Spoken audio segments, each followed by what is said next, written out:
اعوذ باللہ من الشیطان الرجیم بسم اللہ الرحمن الرحیم السلام علیکم ورحمۃ اللہ وبرکاتہ۔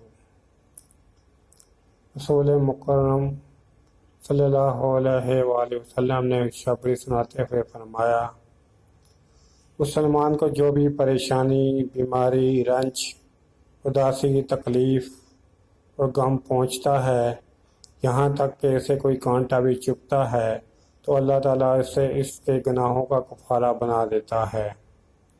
صحیح بخاری کی یہ حدیث نمبر 5641 ہے اور یہ حضرت ابو ہریرہ رضی اللہ عنہ سے روایت ہے۔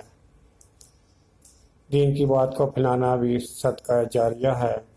ویڈیو کو لائک کریں، ثواب کی نیت سے شیئر کریں اور میرے یوٹیوب چینل جاسم مکی کو سبسکرائب کر دیں۔